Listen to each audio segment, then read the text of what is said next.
Rajiv Mehra and Anika, a seemingly perfect suburban couple, hid a secret that would shatter their lives forever. What began as love and trust ended in betrayal, obsession, and a double murder that stunned their entire community. Rajiv Mehra was the kind of man who carried himself with quiet authority. At 55, his posture was still straight, his voice calm, his eyes always alert. Years in the army had carved discipline into his bones. After retiring, he settled in a quiet Virginia suburb with his wife, Anika, hoping to enjoy the peaceful life he had fought for. Their house sat at the end of a maple-lined street, perfectly maintained, with a small flag fluttering outside and a garden Anika tended every morning. To neighbors, they seemed like the perfect couple, mature, elegant, and deeply in sync. They hosted summer barbecues, donated to local charities, and sent Christmas cards to everyone on their block. Anika was admired for her grace and warmth. She ran a small interior design studio, often seen visiting clients with fabric samples tucked under her arm. Where Rajiv was quiet and firm, Anika was expressive and lively. Together, they balanced each other like rhythm and melody. To outsiders, their life was an image of success and companionship built over years of trust. But behind their smiles were unspoken silences that had begun to grow louder with time. Rajiv missed the structure and brotherhood of his military years. Civilian life felt dull, unchallenging, and full of small frustrations. Anika, on the other hand, was beginning to rediscover herself after years of playing the perfect wife. She wanted laughter, excitement, and freedom from routine.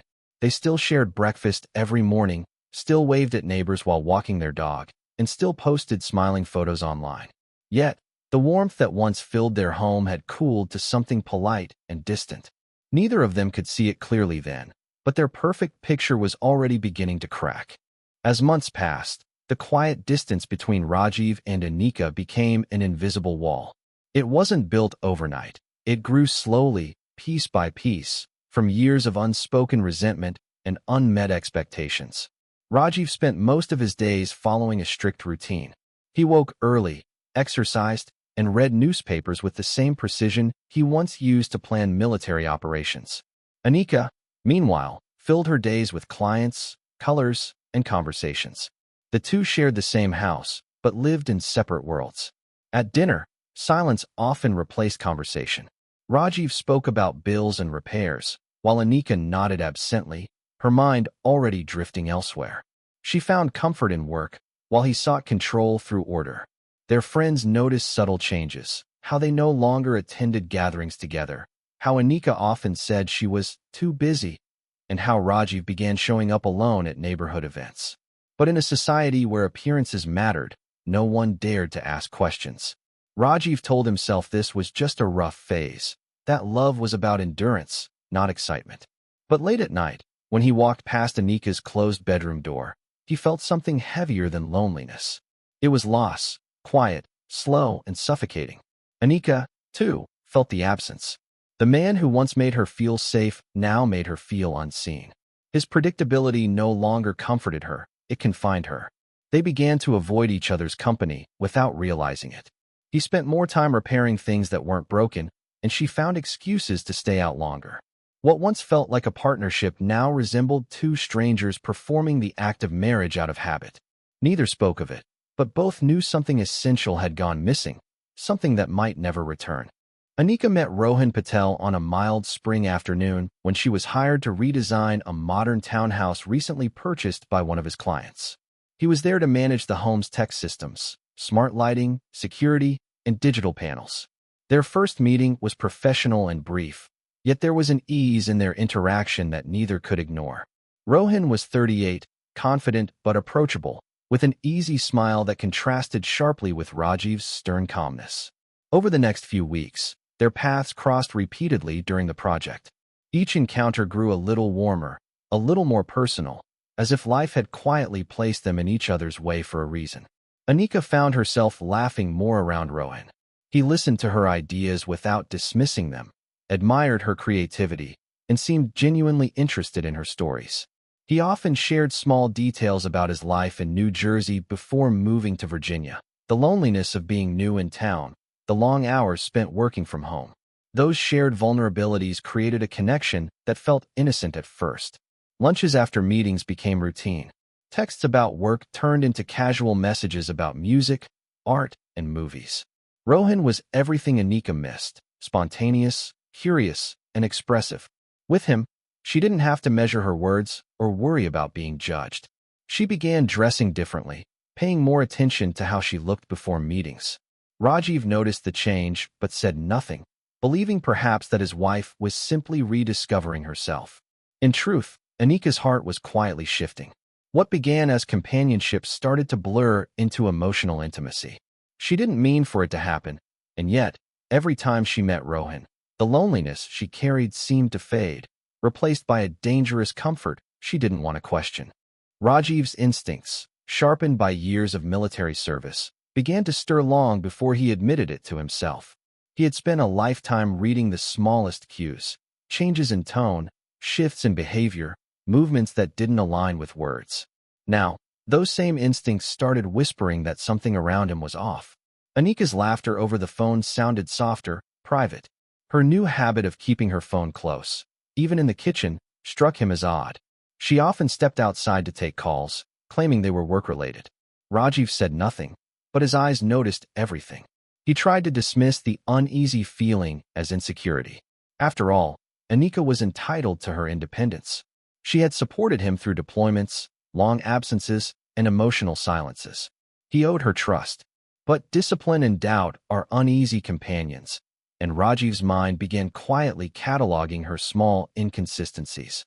The longer he observed, the more they multiplied: her sudden attention to appearance, her late nights under the excuse of urgent design changes, and the faint smell of cologne that wasn't his. He began waking earlier than usual, pretending to make coffee while watching her prepare for work. Every detail became part of a pattern he didn't want to believe existed. His military precision turned inward, transforming into silent surveillance rather than service. He began checking the car mileage, noting when she left and when she returned, memorizing her schedule without meaning to. Though Anika never confessed anything, the emotional distance between them had become a battlefield of unspoken suspicion. Rajiv's love, once protective, began twisting into control. The more he tried to reason with himself, the louder his instincts grew, whispering the same haunting question he couldn't silence. Was he being paranoid, or was his wife truly hiding something? One morning, Rajiv sat at his desk scrolling through emails when an unfamiliar subject line caught his eye. The sender's name was hidden behind random numbers, the kind used by throwaway accounts. The message contained only a single line: "Your wife isn't who you think she is." Beneath it was a blurred photo, taken from a distance, showing Anika sitting across from a man in a cafe. The man's face was partly obscured, but Rajiv didn't need clarity. His gut recognized Rohan immediately. For several long minutes, he stared at the screen, unable to breathe. The photo wasn't proof of anything explicit, yet it ignited something raw inside him, something he thought years of discipline had buried. He didn't confront Anika that day. Instead, he closed the laptop and sat silently, his hands trembling though his face remained expressionless. The soldier in him resurfaced, the part that had learned patience and observation in the field. He decided to wait, to gather more before he acted. His mind began working like it did during reconnaissance, methodical, cautious, focused on small details. Every interaction after that carried hidden meaning. When Anika smiled while reading a text, when she left the room mid-conversation, when she hummed while getting ready, each moment became evidence in his growing suspicion. Rajiv started checking her phone when she showered, scanning for names or numbers he didn't recognize. The blurred image replayed in his mind over and over, refusing to fade. Days turned into restless nights as anger began mixing with disbelief. He wanted to prove himself wrong, to find something that restored his trust. But deep down, he knew that a single photo, though unclear, had already broken the fragile peace that once held their marriage together. Rajiv's mind turned into a quiet machine of surveillance. He no longer slept peacefully. Instead, he spent long nights planning how to uncover the truth. He told himself it was just to clear his doubts, but the way he went about it revealed something darker. He began by installing a small security camera near the driveway, pretending it was for safety. Then he synced Anika's phone to a tracking app, something he had learned from old military manuals about digital monitoring. Every movement she made now appeared on his screen in quiet pulses of light. He checked her call logs when she wasn't looking and noted new numbers that appeared frequently. He watched her calendar fill with vague appointments labeled client meeting or design visit.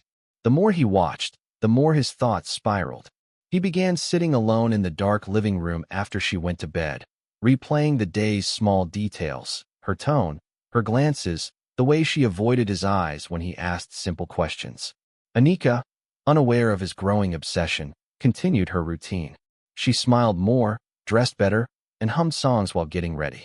Rajiv saw those changes not as signs of joy, but as signals of betrayal. He took photos of her car parked in unfamiliar places and saved screenshots of her location updates. His sense of order had turned into compulsion. By the third week, his collection of evidence filled a small folder on his laptop labeled Truth. Each file, each image, each timestamp deepened his conviction that his wife was deceiving him. Yet, even as he uncovered more, he found no relief. The answers he sought only poisoned him further, turning suspicion into certainty, and certainty into rage waiting for release. One Friday evening, Anika told Rajiv she had a dinner meeting with a new client at a hotel downtown. Her voice was calm, practiced, and her smile looked effortless, but Rajiv noticed the slight tremor in her hands as she adjusted her earrings. He nodded quietly, pretending to believe her, though he had already prepared for this moment. Earlier that afternoon, he had checked the tracking app. Her client meeting was set near Rohan's apartment complex. For Rajiv, it was no longer suspicion. It was confirmation waiting to be witnessed. He followed her car at a safe distance, headlights off, keeping just enough space not to be noticed. The city lights blurred past as his mind replayed every moment of doubt, every photo, every sign he had ignored. When Anika's car turned into Rohan Street, he parked 2 blocks away and waited. Through his windshield, he watched her step out, look around nervously, and walk toward the entrance. A few minutes later, the lights flickered on inside Rohan's apartment. The hours that followed were long and merciless. Rajiv sat motionless, hands gripping the steering wheel, his body stiff but his thoughts chaotic. His training had taught him patience, but what brewed inside him wasn't strategy, it was heartbreak. Around midnight, the lights in Rohan's apartment dimmed. The final confirmation struck like a silent explosion inside his chest. He drove home without a word, eyes blank, heart hollow. That night, he didn't sleep. He sat in the living room, staring at the empty space beside him on the couch. The realization didn't bring clarity, it brought collapse. Something inside Rajiv had fractured permanently, a soldier's calm giving way to something cold, vengeful, and far beyond reason. The next morning arrived with a deceptive calm. Sunlight spilled across the living room floor, glinting off the metals Rajiv had kept displayed in a wooden frame. He stood before them for a long time, remembering the years when duty had been clear, enemy and ally, right and wrong. Now, everything felt blurred. The man in the reflection no longer looked like the soldier who once upheld honor. He looked like a stranger burdened with betrayal. He walked to his study, opened a drawer, and carefully lifted a small black pistol from its case. It was a service weapon, retired but still functional, kept more as a symbol than for use. That morning, he decided to clean it. Each motion was deliberate. He laid out the cloth, oiled the metal, and checked every part with the precision that had once defined his life. It wasn't rage driving him. It was something quieter, an emptiness that demanded action. He convinced himself that he wasn't planning anything, that this was only a ritual, a way to regain control. Yet deep down, he knew this was the beginning of something irreversible. Afterward, Rajiv brewed coffee, fed their dog, and sat on the porch watching neighbors leave for work. Everything appeared ordinary from the outside, but inside him, a storm had settled into eerie stillness. He thought of Anika's smile, her laughter, and how easily she had managed to live a double life. The betrayal replayed in his mind like a film he couldn't turn off. As the morning stretched on, he packed a small duffel bag, nothing more than a change of clothes, gloves, and the pistol wrapped neatly in a towel. He didn't write a note or say goodbye. The plan had already taken shape in silence, and now, it only waited to be carried out. Anika began her Saturday as she always did, moving through the house with calm efficiency. She dressed carefully, choosing a soft blue dress, unaware that this day would be her last. She made herself tea, scrolled briefly through her messages, and left the house with a faint smile. To anyone watching, it looked like an ordinary morning. Rajiv, however, stood by the window, his face unreadable, watching her car disappear down the street. He waited until she was far enough before taking his duffel bag and locking the door behind him. The drive was long and silent. The roads he had traveled countless times now felt heavy with purpose. His mind was strangely clear, stripped of hesitation. He wasn't thinking about consequences or punishment, only about the betrayal that had taken root inside him. He stopped once for gas, looked at his reflection in the car window, and saw a man who had already crossed a line he could never return from. When he reached Rohan's neighborhood, he parked several blocks away, blending among other vehicles. He sat there for nearly an hour, watching, waiting. The clock on his dashboard ticked forward, each minute pressing harder against his chest. Then he saw them, Anika's familiar car pulling in, followed by her walking up to Rohan's door. They greeted each other casually, unaware that eyes were watching from the shadows. Rajiv's breathing slowed. He reached into his bag, touching the cool metal hidden inside, and felt a wave of calm wash over him. To him, it no longer felt like an act of rage, it felt like justice. As he stepped out of the car, locking it behind him, the world seemed to fade into silence. Every step he took brought him closer to the moment that would end everything. The quiet suburban afternoon carried no hint of what was about to unfold. Birds chirped, children played in distant yards, and life moved on, oblivious to the darkness that trailed behind Rajiv as he walked toward Rohan's apartment building. He moved with steady precision, each step calculated, his expression blank. Years of training had taught him how to move unseen, how to stay calm under pressure, and now those instincts guided him with chilling efficiency. He waited near the entrance until he was certain no one had noticed him, then slipped inside through an unlocked door as another resident exited. The hallway smelled faintly of detergent and warm food. Rajiv could hear faint music from one of the apartments, but his focus stayed locked on one door, the one that belonged to Rohan Patel. Through the crack beneath it, faint shadows moved. He stood there for a moment, his heart beating slow and heavy, his mind flickering between memories of love and betrayal. Then, without hesitation, he turned the handle and stepped inside. The sight that met him froze time. Anika and Rohan were seated close together, startled by his sudden presence. Rajiv's hand trembled only once before instinct took control. 2 quick gunshots shattered the silence, echoing through the hallway like thunder. The first hit Rohan, the second ended Anika's life instantly. The smell of gunpowder filled the room, mingling with the faint scent of Anika's perfume. For a long moment, Rajiv stood there, staring at what he had done.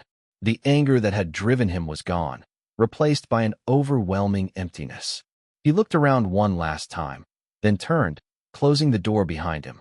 The street outside remained bright and peaceful, unaware that 2 lives had just been erased within its quiet walls. Rajiv didn't run. He walked down the hallway with the same calm he had once used while leaving a completed mission. His steps were measured, his breathing steady. The neighbors, unaware of what had just occurred, continued their routines behind closed doors. As he reached the parking lot, he took one last look at the building, its windows reflecting the soft afternoon light. Nothing seemed out of place, yet inside, everything had changed forever. He unlocked his car, placed the duffel bag neatly on the passenger seat, and drove away without looking back. On the road, he felt a strange stillness spreading through him. The noise inside his mind, the questions, the suspicion, the endless anger, had vanished. It was as though silence had taken its place. He didn't think about the bodies lying motionless in the apartment, nor about the lives destroyed. His thoughts were empty, mechanical. He stopped at a small gas station, washed his hands in the restroom sink, and threw away his gloves in the trash bin outside. Then he drove home, blending effortlessly with evening traffic. When he arrived, the neighborhood looked unchanged, peaceful, almost mocking in its normalcy. He parked carefully, walked inside, and locked the door. In the laundry room, he burned his clothes in a metal bin, watching the flames consume the last traces of what he had done. The acrid smoke filled the air, but he didn't flinch. Afterward, he showered, changed into clean clothes, and sat in his recliner, the television flickering silently in front of him. From the outside, he appeared composed, even ordinary, a man unwinding after a long day. But inside, his soul had gone dark and quiet. The soldier had completed his mission, and what remained was only the echo of irreversible ruin. The first signs that something was wrong appeared late in the evening. Rohan's neighbor, an elderly woman who often heard him playing music, noticed an unusual silence. She had seen Anika's car parked outside earlier, but hadn't seen either of them leave. As night deepened, a faint, unfamiliar smell began drifting through the hallway, sharp and metallic. Concerned, she knocked on Rohan's door, calling his name. When no one answered, she hesitated, then called the police to report a possible emergency. Within minutes, 2 officers arrived and entered the apartment using a master key. What they found inside was a scene frozen in horror. The living room lights were still on, one chair overturned, and near the couch lay 2 bodies, lifeless and still. The gunshot wounds left no doubt about what had happened. The smell of smoke and dried blood filled the air, heavy and suffocating. The officers quickly secured the scene and radioed for detectives and forensic teams. News of the double homicide spread fast through the apartment complex. Curious neighbors gathered outside, whispering and trying to understand how such violence could erupt in their peaceful community. By midnight, the area was surrounded with yellow tape, flashing lights, and cameras. Investigators began piecing together the timeline, photographing every trace, every footprint, every broken object. When they checked the victims' phones, they noticed several unanswered calls from Rajiv Mehra. It was the first clue that connected him to the case. By early morning, detectives stood in Anika's empty home, finding it spotless, almost unnervingly calm. On the table sat a half-finished cup of coffee and a military medal glinting under the kitchen light, a haunting reminder that the man they were now searching for was no ordinary suspect. By dawn, investigators had already begun to connect the dots. The security footage from Rohan's building revealed a car arriving just minutes before the murders and leaving shortly after. The vehicle, a silver sedan registered under Rajiv Mehra's name, became the first solid lead. Detectives obtained his address and background information, quickly discovering his military past. The combination of discipline, access to weapons, and a crumbling marriage formed a profile that pointed squarely toward him. When they arrived at his home, the house appeared calm, untouched by chaos. Rajiv answered the door in pressed clothes, his demeanor polite but distant. The officers immediately noticed the faint scent of burnt fabric in the air. Inside the trash bin were fragments of ash, partly melted zippers, and buttons that didn't match the clothes he was wearing. Rajiv allowed them inside without resistance, his tone courteous, almost detached, as if he had been expecting them. While forensic teams examined his car, they found a trace of gunpowder residue on the steering wheel and faint blood particles near the gearshift. The evidence was damning, but what unsettled investigators most was his composure. He neither protested nor panicked. His eyes remained fixed ahead, calm yet empty, betraying no emotion. When questioned about his wife's whereabouts, Rajiv simply said he hadn't seen her since the previous morning. It was a lie that crumbled within hours as detectives presented the surveillance footage. He didn't argue. Instead, he nodded once, as though acknowledging a truth already known. By evening, the former soldier who once protected lives was handcuffed quietly on his own front porch, his neighbors watching in disbelief as the reality of what he had done finally came into the light. In the interrogation room, Rajiv sat across from 2 detectives, the fluorescent light above casting a stark glow on his expressionless face. Hours passed, and he said very little, answering questions with short, precise statements that neither confirmed nor denied anything. His calmness unnerved the officers. They were accustomed to suspects displaying fear, guilt, or anger, but Rajiv's demeanor was something else entirely. It was a quiet certainty, a stillness born from discipline and detachment, as if he had already accepted the consequences of his actions before committing them. Detectives presented evidence methodically. Security footage, location logs, phone records, and even the remnants of burned clothing were laid out on the table. Rajiv observed each item with steady eyes, occasionally nodding slightly, never flinching. He did not ask questions, did not plead innocence. nor did he attempt to explain himself. In those moments, it became clear that this was not a man acting out of panic or irrationality. He was controlled, deliberate, and detached, a soldier in a different kind of war. The room felt heavier as hours turned into the late evening. Investigators tried to break through the silence with strategies designed to provoke emotion, to elicit a confession, but Rajiv remained unwavering. He spoke in clipped sentences, describing dates and times with a precision that only reinforced the evidence against him. At one point, a detective asked why he had done it, hoping for some insight into the mind behind the crime. Rajiv's answer was measured. He did not speak of motive or anger, only of betrayal and observation, as if recounting events in a journal rather than a confession. By the time the session ended, the officers left with more than facts. They left with a chilling impression of a man who had carefully calculated each step of his actions, turning a private vendetta into a silent, inescapable certainty that no one could ignore. The trial began months later, drawing attention from local media and true crime enthusiasts nationwide. Courtrooms were packed with spectators, journalists, and family members, all eager to understand how a decorated military officer could commit such a shocking crime. Prosecutors painted a vivid picture of Rajiv as a man consumed by jealousy, unable to cope with his wife's emotional distance, and driven to the extreme by betrayal. They described the meticulous planning, the surveillance, and the cold, calculated execution of the murders, emphasizing the undeniable premeditation behind every action. The defense, however, offered a different narrative. They portrayed Rajiv as a man struggling with post-traumatic stress from years of military service, someone whose mind had been shaped by strict discipline and rigid routines. They argued that the emotional breakdown caused by his crumbling marriage had impaired his judgment, suggesting that his actions were less about malice and more about a disturbed mental state. Experts testified on his behalf, citing stress, isolation, and unresolved trauma as contributing factors. Throughout the proceedings, friends and neighbors wrestled with conflicting feelings. Some recalled Rajiv as kind, respectful, and honorable, a man who had served his country with distinction. Others couldn't reconcile that image with the man responsible for 2 brutal murders.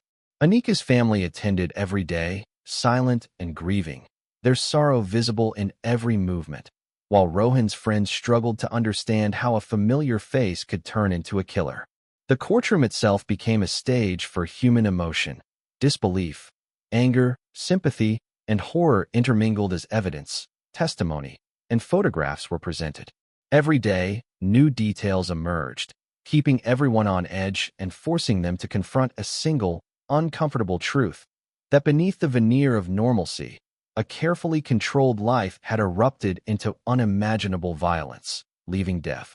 During a search of Rajiv's home, investigators discovered a hidden compartment in his study, carefully concealed behind a row of books. Inside lay a leather-bound journal, its edges worn, pages filled with precise handwriting that sprawled across every sheet. What the detectives found within those pages revealed a side of Rajiv that had never been visible to friends or family. A meticulous record of thoughts, observations, and emotions that traced the slow unraveling of his marriage.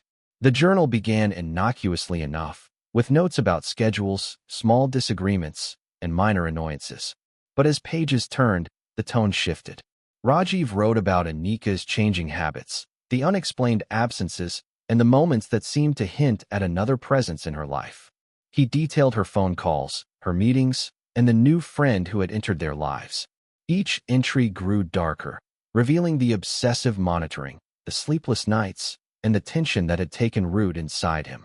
What stunned investigators most was the clarity with which Rajiv recorded everything. Dates, times, observations, and even imagined conversations were noted with military precision. It was less a diary of emotions and more a tactical report of his surroundings, his thoughts, and the slow confirmation of betrayal. Within its pages, Rajiv charted every decision, every hesitation, and every moment that brought him closer to the actions he would later take. The journal became a key piece of evidence during the trial. It showed premeditation in its purest form, exposing the transformation from suspicion to obsession and ultimately to execution. Psychologists who reviewed the entries described it as the account of a mind trapped between love, anger, and control, a record that turned personal heartbreak into a methodical plan and left no doubt about the cold deliberation behind the crime. After months of testimony, evidence, and emotional testimony from friends and family, the day of the verdict finally arrived. The courtroom was packed, the air thick with anticipation and tension. Reporters scribbled notes frantically, cameras captured every expression, and the families of the victims sat in the front row, their faces pale and worn from weeks of grief. The jury, composed of 12 individuals who had spent countless hours reviewing every detail, filed in with a quiet authority that demanded attention. The judge addressed the court solemnly, reminding everyone of the gravity of the proceedings. Then, in a voice that carried both finality and weight, the foreperson read the verdict: guilty on 2 counts of first-degree murder. A collective gasp swept through the gallery. Some spectators wept openly, while others simply sat frozen, unable to process the reality of what had unfolded. Rajiv remained seated, his posture straight, his expression unreadable. There was no visible reaction, no sign of relief or regret. Only the calm stillness of a man who had already reconciled with the inevitability of this moment. When the sentencing followed, the judge described the crimes as acts of control and vengeance, committed with chilling deliberation. Life imprisonment without the possibility of parole was pronounced. Anika's family released a tremulous sigh, their grief mingled with a small measure of closure. Rohan's friends remained stoic, some lowering their heads to hide the tears that had begun to fall. Outside the courtroom, reporters gathered, microphones pointed toward the courthouse steps. Discussions erupted about betrayal, justice, and the consequences of obsession. Rajiv Mehra, once celebrated as a disciplined and honorable soldier, had become the embodiment of tragedy and warning, a stark reminder of how love, suspicion, and unresolved anger could transform a man's life, and the lives of those around him, forever. News of Rajiv Mehra's conviction spread quickly, dominating headlines and sparking debates across social media platforms and television news programs. Reporters described the former army officer as a man of discipline turned murderer, juxtaposing his decorated military career with the horrific actions he had committed. True crime podcasts and YouTube channels dissected the case in minute detail, analyzing timelines, motives, and the chilling journal that revealed the meticulous planning behind the murders. Public fascination was intense, and discussions about betrayal, obsession, and the psychological consequences of long-term stress dominated online forums. Opinions were sharply divided. Some viewers sympathized with Rajiv, framing him as a man pushed to the edge by emotional neglect and betrayal. They debated whether his military training and mental state could have amplified his sense of control, turning heartbreak into lethal action. Others viewed him as a cold-blooded killer who methodically planned and executed a double murder, unconcerned with the lives he destroyed. His calm demeanor, observed during the investigation and trial, only fueled the perception of him as calculating and remorseless. The victims' families became reluctant public figures, their grief shared widely through interviews and media coverage. Anika's relatives spoke of her warmth, creativity, and the devastating loss of a life cut short. Rohan's friends and co-workers remembered him as kind, intelligent, and full of potential. The story became a symbol of the fragility of trust and the consequences of obsession, resonating far beyond the immediate community. Documentaries, news specials, and online features continued to revisit the case for months. Each retelling highlighted different aspects: the meticulous surveillance, the hidden journal, the psychological unraveling, and the aftermath of the murders. Rajiv Mehra's life, once defined by honor and service, had been reduced to a cautionary tale, an example of how control, suspicion, and unprocessed emotions could destroy not only himself, but everyone around him. Inside the walls of prison, Rajiv Mehra became a shadow of the man he once was. The routines that had defined him in the military, the strict schedules, the discipline, the clear sense of purpose, now existed only in memory. He woke with the sunrise, performed the required exercises, ate mechanically, and spent hours staring at the blank walls of his cell. Conversation was rare. He refused visits from family or friends, and guards reported that he rarely spoke, even to fellow inmates. The calm, collected demeanor that had unnerved investigators now marked his every day behind bars. His medals, once symbols of honor and sacrifice, had been stripped from public record. The accolades that had defined his identity in the outside world no longer mattered. Letters and messages arrived occasionally, mostly from lawyers or news reporters seeking comment, but he ignored them all. The man who had once been respected for courage and loyalty now existed in silence, a living reminder of how quickly life could change when obsession and heartbreak collided with control. Prison became a mirror reflecting the consequences of his actions. The solitude forced him to confront the reality he had created, a life defined by loss, guilt, and irreversible decisions. Each day, he replayed memories of Anika and Rohan, the events that led him to the crime, and the calculated steps he had taken. There were no distractions, no justification, only time and reflection. Psychologists described him as profoundly withdrawn, a man whose mind remained sharp, but whose emotional world had narrowed into a single, bleak focus. Rajiv's identity as a soldier, a husband, and a community member had been replaced by the label of a convicted killer. Within the walls of his cell, he was left alone with the echo of his choices, the permanence of his crimes, and the haunting reality that some acts can never be undone. Years after his conviction, a letter from Rajiv Mehra surfaced, addressed to Anika's sister. It arrived unexpectedly, folded neatly, the handwriting precise and controlled, mirroring the discipline that had once defined him. The words inside revealed a side of Rajiv that few had glimpsed, a mix of remorse, reflection, and a haunting inability to fully reconcile with the lives he had destroyed. He wrote that betrayal, anger, and loneliness had consumed him, erasing the man he had once been and replacing him with someone unrecognizable. The letter detailed moments of regret, small memories of Anika's laughter and kindness, and fleeting recollections of ordinary days when their love had seemed strong and enduring. Rajiv admitted that he had misjudged, misread, and ultimately allowed suspicion to spiral into action. He acknowledged the irrevocable consequences of his decisions, recognizing that no explanation, apology, or justification could ever undo the pain inflicted on those who loved them both. He reflected on the soldier he had once been, contrasting it with the man who had crossed a line from which there was no return. In war, he had always known his enemy, always understood the stakes.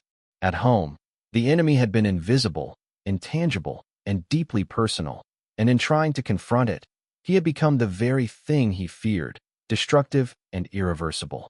The final lines of the letter carried a quiet, chilling weight. Love, trust, and betrayal had collided in ways that destroyed more than just lives. They had erased identities, families, and futures. Rajiv wrote that he hoped the words might serve as a warning, a testament to the power of unchecked obsession. The letter closed with a single, haunting sentence. In war, I knew my enemy. At home, I became one. The message lingered long after it was read, leaving those who saw it to grapple with the final, devastating truth of a life consumed and destroyed by its own darkness.